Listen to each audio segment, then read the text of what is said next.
Okay, I have a quick question for the men. I really don't like to have to do this because most of the men in my comments section, most of the men that interact with me on this app are not very nice. So, I don't do this too often, but I am going to ask the question.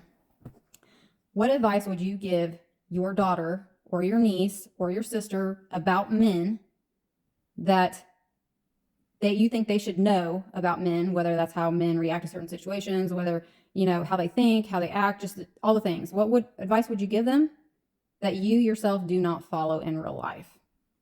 So it's like telling secrets, tell your daughter, listen, guys really are like blah, blah, blah, but yet you're doing the same thing.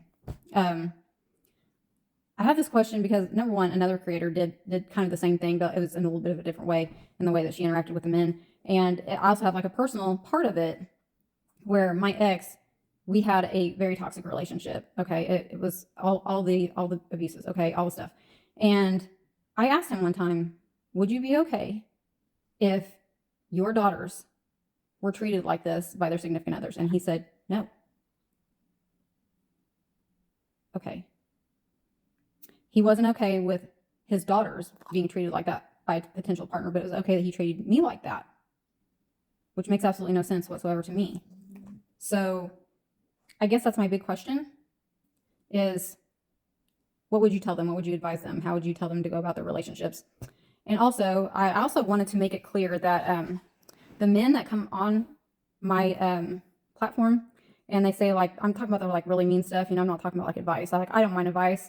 I don't mind debate, but like the people that really come for you hard, that really troll you hard and say like really mean, unnecessary things, do you even know that you are committing emotional and verbal abuse? You're already an abuser.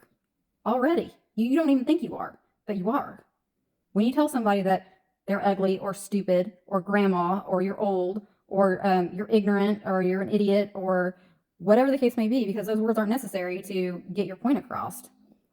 You're saying these ugly words to people. So if you're doing it to me, I know you're doing it to other people. You probably don't have the guts to say it in real life, except to maybe your partner. So I just want to let you guys know that when you're doing that to me or any other female creator or anybody, a male creator, I don't care. It's verbal and emotional abuse. Just so you know.